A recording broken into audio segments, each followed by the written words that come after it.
성경을 창세기부터 쭉 훑어가면은 하나님이 골방을 하나 두셨는데 그것이 성막이요 성전이단 말이에요. 우리가 육신의 때에 그 출애굽기 25장 이후에 나타나는 이제 하나님의 설계도를 받아서 성막을 짓습니다. 성막을 짓는데 그 성막을 하나님의 식양대로 짓는데 그 성막은 그 안에 하나님이 계신다는 거예요. 그냥 텐트로 이렇게 염소 가죽이나 어떤 짐승 가죽으로 해가지고 물개 가죽으로 이렇게 했지만 그 천막 안에 하나님이 계신다는 거예요. 온갖 짐승들의 털로 덮어놨지만 그 안에 하나님이 계신다는 거예요. 이것은 무엇을 이야기합니까? 겉은 다 짐승같이 사는 우리를 하나님이 하나님의 처소에 불러서 하나님의 비밀을 알리시겠다는 거예요. 우리가 그 두 기둥 보아스와 야긴과 보아스죠. 그 두 기둥을 들어갈 때 우리가 고백하는 그 기둥에 새겨져 있는 그 메시지가 있단 말이죠. 야긴은 그가 세우리라. 하나님이 세우신다는 거예요. 이제 너가 세우는 게 아니다는 거예요. 너 인생을 너가 결정하는 것이 아니다는 거예요. 제일 무서운 것이 자기 인생을 자기 계획을 결정해 놓는 거단 말이죠. 그걸 내려놓기 얼마나 어려운 줄 아세요? 물론 그 계획 없이 가는 사람보다는 낫겠지만 이제 하나님을 만난 자라면은 그 계획을 하나님이 세우실 것이다. 하나님이 굳건하게 건축해 나갈 것이다. 그리고 보아스는 그에게 능력이 있다는 거예요. 이 두 기둥은 그리스도를 상징합니다.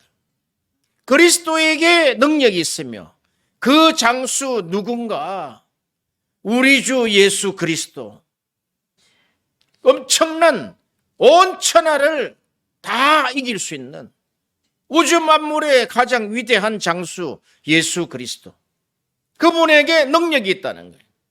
그분에게 맡겨라는 거예요. 그분은 너희 들어올 때 죄짐도 맡아주겠다는 거예요. 성막은 천국 보좌를 이 땅에 끌어내린 모형입니다. 사람들이 그 두 기둥 앞에 나올 때 다 죄짐을 지고 들어온단 말이죠. 근데 그 기둥 앞에서 죄짐을 내려놓는다.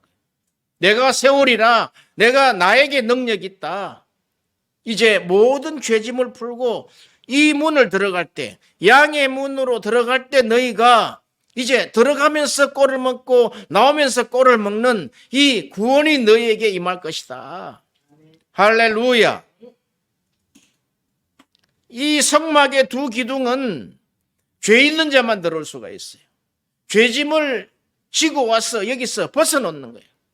오 주여, 내 죄짐이 이렇게 무겁습니다. 우리가 구원받을 당시에 한번 상상을 한번 해보세요. 한번 돌이켜서 상상을 해보면은 우리가 너무나 인생이 무겁고 힘들고 그냥 안정이 되지 않고 했던 그때를 한번 생각을 해보세요. 내가 주님께 내가 모든 것을 내가 할 수 없다는 것을 압니다. 이제 하나님 앞에 내가 모든 것을 맡기고 이제 내가 주님을 나의 구세주로 나의 주인으로 이제까지는 내가 내 자신을 주인으로 성경에 있었던 그 바알을 내 주인으로 내가 모시고 살았지만 이것을 모든 것을 타파하고 주님을 내 주인으로 모시고 이제 살겠습니다 하는 고백을 통해서 들어오는 문이라는 거예요. 이미 그 문을 들어올 때는 죄짐을 벗고 이제 주님을 통한 그 선물 구원의 상을 받고 그 자리에 들어온다는 거예요. 그러면 그 문을 통해서 죄의 고백이 있고 참회의 고백이 있는 자는 이제 그 휘장문이 열립니다. 그러면 그 휘장문을 열고 들어가면은 또 나타나는 게 번제단이다. 이 번제단. 첫 번째 두 기둥이죠. 두 번째 번제단이죠. 세 번째 번제단을 지나면 물두멍이 나타납니다. 이 물두멍은 수족을 씻지 않으면 성경에 죽이겠다고 약속을 했단 말이에요. 너희 수족, 손수자, 발족자지요. 손과 발로 지은 모든 죄를 씻지 아니하면 성소에 들어갈 분도 없을 뿐더러 죽이겠다고 약속을 했단 말이에요. 그러면 이제 씻고 나면은 이제 성소의 문이 열립니다. 들어가면은 오른쪽, 동쪽에서 들어왔으니까 남쪽에는 떡상이 있고 북쪽에는 7 등잔이 있단 말이에요. 그것을 거쳐서 마지막 지성소 들어간 문 앞에 금향로가 있다 이 말이죠. 자, 첫 번째는 기둥이죠. 두 번째는 번제단이죠. 세 번째는 물두멍이죠. 네 번째는 떡상이요. 7 등대 있죠. 6번째는 분향단이 있죠. 7번째 이제 지성소로 들어간단 말이에요. 이런 경로가 천국의 모형을 그대로 갖다 놨다는 거예요. 다시 돌아왔어. 우리가 2 기둥을 지나서 이렇게 죄 사함을 받고 그 죄 사함은 우리가 육신의 때에 저질렀던 거. 우리는 영혼이기 때문에 우리 입술로 고백할 수 있는 것은 우리 생각, 우리 이성의 한계에서 내가 육신의 때에 이런 죄를 저질렀습니다라고 그 이상 고백할 수 없어요. 그러나 이제 번제단에 딱 들어가면은 이제 각을 떠야 되는데 각을 떠서 번제단에 이제 그 가장 귀한 부분이 있죠. 내 영혼을 하나님 앞에 바치는 사한 제사를 드리는 장면이다. 그러면 하나님이 거룩하지 않으면 받겠냐 이거죠, 그게. 그래서 거기에서 우리가 우리의 혼적인 죄, 우리의 영혼이 지었던 죄, 내 생각, 내 감정, 내 의지로 지었던, 지나보세요. 그게 하나도 소용이 있는지. 그것이 다 잘못되었음에도 알지만 그것이 고백되지 않는다는 거예요. 왜? 인간이란 그런 존재다는 거예요. 어디 갑자기 뭐 어떤 대화를 하더라도 자기의 주관대로 이렇게 대화를 하잖아요. 대화를 하는데 금방 그 자기가 세워진 자기의 주관이 금방 꺾이질 않아요. 진실 앞에, 팩트 앞에 그가 꺾이는 거죠. 우리가 번제단 앞에 올 때 이제 거기에 보면은 짐승을 잡잖아요. 잡아서 피를 뿌리잖아요. 피를 다 뿌리고 또 그것을 번제단 위에, 번제단에는 이제 노스로 든 뿔이 4개가 있단 말이에요. 4개. 그 뿔을 붙들어야 된다. 그 뿔을 붙들고 산 성경에 살아난 사람이 있어요. 솔로몬 왕이 아도니아를 죽이려고 할 때 제단에 빨리 들어가서 뿔을 딱 잡은 거예요. 못 죽인 거예요. 뿔을 잡고 있으면은. 그 하나님의 약속이니까. 반역을 일으켰던 그 아도니아가 뿔을 딱 잡고 아니 뭐 어떻게 죽일 재주가 있습니까? 이렇게 이 번제단에서 내가 생각한 내 계획, 내 방식, 내가 생각하는 감정, 내 의지, 내 결단, 이것을 번제단에 완전히 내려놓고 불태운단 말이죠. 그 사건을 우리 이성이 불완전하다 그랬잖아요. 우리의 이성, 이 불완전한 이성이 어디서 왔느냐? 도대체 하나님의 형상으로 우리가 지어졌는데 어디서 왔느냐? 이것은 죄로 말미암은 선악과다, 이 선악과. 비로소 이 번제단에서 하나님, 내가 내 생각, 내 감정, 내 의지를 내려놓습니다. 이것이 골방 안에서 계속적으로 이루어지는 오늘도 내일도 모레도 계속해서 이루어져야 된다는 거예요. 해보세요. 또 금방 내 생각이 살아나죠. 내 방식이 맞다는 거예요. 좀 심하게 이야기하면 하나님의 방식은 틀렸어요. 내 방식이 맞습니다. 내 방식대로 기도 응답해 주세요. 우리 안에 그런 게 있다 이 말이죠. 왜? 선악과가 들어앉아 있으니까. 하나님, 내가 오늘 이런 기도를 하는데 나의 생각에 합당하게 이렇게 응답해 주시면 됩니다. 그런데 하나님 왜 응답 안 해주세요? 지나서 보니까 응답 안 해준 게 하나님의 뜻이었어요. 지나서 보면은. 왜? 더 하나님이 우리를 더 정결케 하셔서, 우리를 깨끗하게 하셔서 거룩하게 하시려고 하는 목적이 있다는 거예요. 우리는 골방에 들어와서도 내 야심을 가지고 내 계획을 가지고 하나님을 꼬시려고 대드는 거예요. 하나님을 속인단 말이죠. 하나님 모르시겠어요? 하나님은 우리의 기도 제목을 알고 계신다 그랬는데, 그래서 오늘 본문에 그러잖아요. 너는 기도할 때에 너의 골방에 들어가 문을 닫고 엄밀한 중에, 이 엄밀은 시크릿입니다. 비밀입니다. 비밀 중에 계신 내 아버지께 기도하라. 하나님의 계신 것은 비밀이라는 거예요. 들어가 본 사람은 안다는 거예요. 그리고 그 비밀 중에 보신다는 거예요. 그리고 그 보시는 아버지가 갚겠다는 거예요. 여기 갚겠다는 것은 어워드, 상을 주겠다는 것입니다. 골방에 들어가면 반드시 상을 주신다는 거예요. 그럴 때 이렇게는 하지 말라는 거예요. 너가 또 기도할 때에 이방인과 같이 중언부언하지 말라. 그들은 말을 많이 하여 들을 줄 아느니라. 이방인들처럼 기도하지 말라는 거예요. 그럼 이방인의 반대말은 누굽니까? 성민이죠. 너희가 기도할 때 성민으로 기도해라는 거예요. 이방인은 중언부언한다는 거예요. 이방인의 기도 방법의 대표가 뭔 줄 아세요? 우리가 엘리야의 기도를 우리가 연구해 봤잖아요. 그 이방인들이 기도하는 것은 아침부터 저녁 소재 드릴 때까지 바알 한다는 거예요. 이게 중언부언이라는 거예요.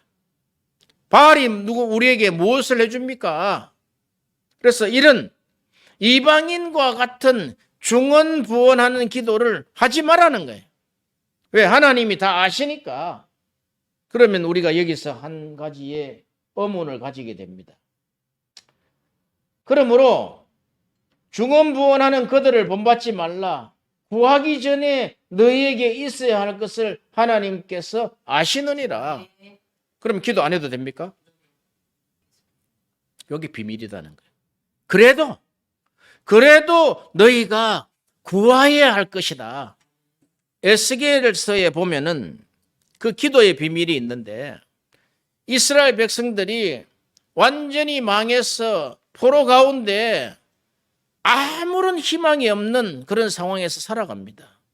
그런데 그 제사장이었던 그 부시의 아들 에스겔에게 하나님이 환상을 보여줍니다. 그 환상은 하나님이 하늘 문을 열었다 이렇게 나와 있습니다. 천국이 열렸다 그렇게 하고 있습니다. 딱 보니까 벌써 하나님의 옷자락이 보이고 천사들이 왕래하는데, 천사는 날개가 6날개를 가지고 있단 말이죠. 그 천사가 이사야도 본 것처럼 그 천사는 늘상 하는 말이 하나님을 향하여 당신은 거룩합니다. 거룩합니다. 거룩합니다. 거룩하다. 거룩하다. 거룩하다. 하나님은, 그 이스라엘의 하나님은 거룩하시다는 거예요. 그가 이렇게 하나님이 계시고 천사들이, 이 천만 천사들이 지금 일을 하고 있는데 이 포로 생활 중에 있는 이 에스겔에게 보여주셨다는 거예요. 왜 보여주셨습니까? 하나님이 일하신다는 거예요. 이렇게 일할 것이라는 거예요. 아무런 희망이 없고 죽는 것이 차라리 낫겠다고 했는데 일을 하시고 있다는 거예요. 그러면서 하나님이 그렇게 이야기합니다. 너희가 피투성이가 돼도 살아야 한다. 살아남아야 한다는 거예요. 왜? 이 포로 생활에서 이렇게 고난과 고초와 환난을 겪고 다시 본국으로 돌아갈 때 너희가 너희 후손에게 전해야 될 말이 있다는 거예요. 이렇게 모든 것을 다 합하여 죽는 것이 훨씬 더 낫겠다라고 했을 때 하나님이 에스겔을 통해서 보여주신 그 환상, 성경은 비전 오브 갓이라 그렇게 합니다. 하나님의 비전을 보여주셨다는 거예요. 무시무시한 생물들이 나타나서 막 밑에 그 발 밑에 이 타이어가 붙어가지고 막 굴러다니는 거예요. 막 소리를 내고 천둥 번개를 치고 막 빛이 번쩍번쩍번쩍하고 이렇게 밑에 이 타이어가 붙어가지고 지금처럼 뭐 좋은 타이어가 아니고 옛날에는 뭐 나무 타이어겠죠. 막 이리 가고 저리 가고 하는데 그것을 에스겔이 가만히 보니까 하나님의 영이 움직이면은 따라간다는 거예요. 이리 가면 이리 가고 저리 가면 저리 가고. 아, 이게 하나님의 영이 움직일 때 같이 움직이는 것이구나. 그러면 주권자가 누구냐? 하나님이시라는 거예요. 왜? 하나님은 영이시기 때문에. 바로 이런 환상이 우리 골방에 들어와야 된다는 거예요. 골방에 들어올 때 우리가 가지고 있는 기도 제목이 있어요. 하나님, 정말 이건을 해주셔야 되겠습니다. 이것을 해줘야 되겠습니다. 하는데 그 골방 앞에 딱 들어오면은 골방에 딱 들어오면은 바로 이것이 성막의 두 기둥으로부터 해서 성막이 펼쳐져야 된다는 거예요. 처음에는 기도 제목을 가져왔지만 그 두 기둥에서 우리가 시작점은 그리스도께서 세우시고 그리스도께서 능력이 있으시기 때문에 하나님이 하실 것이라는 믿음을 가지고 그 두 기둥을 통과해서 들어온단 말이죠. 그리고 번제단에 들어왔을 때 이제 그 번제단에서 내 생각과 내 감정과 내 의지와 결단은 다 내려놓고 이제 하나님이 하시기를 원합니다. 하나님의 방식대로 하시기를 원합니다. 해서 내가 가지고 있던 내 영혼의 선악과 내 영혼이 선악하단 말이에요. 선악과. 나의 독립된 하나님과 관계없는 내 인생의 독립된 의지, 독립된 생각, 독립된 감정이다 이 말이죠. 그것을 번제단 위에 산 제물로 내가 드리는 것이 마땅한 것입니다. 이것이 사도 바울이 이야기했던 로마서 12장 1절에 너희가 드릴 영적 예배다. 그러면 이제 3단계로 지나가서 물두멍 앞에 딱 섭니다. 물두멍 앞에 딱 섰을 때 다시 손과 발, 아까는 영혼을 참여했잖아요. 손과 발이 지었던 모든 것을 거기서 물두멍에서 씻으라는 거예요. 씻지 않으면은 하나님이 계신 성소에 못 들어간다. 이렇게 우리에게 구약의 율법, 스데반에 그렇게 했죠. 천사가 전한 그 율법을 너희가 받고서도 늘상 너희들이 했던 일은 성령을 못 오겠다는 거예요. 성령을 회방했다는 거예요. 성령을 회방했다는 것은 이제 살 수 있는 방법이 없다는 거예요. 우리가 물두멍에서 수족을 씻고 죽음을 면하고 하나님 앞에 이제 성소에 들어갈 때 수족을 씻을 때 이제 드디어 두 번째 휘장이 열린다는 거예요.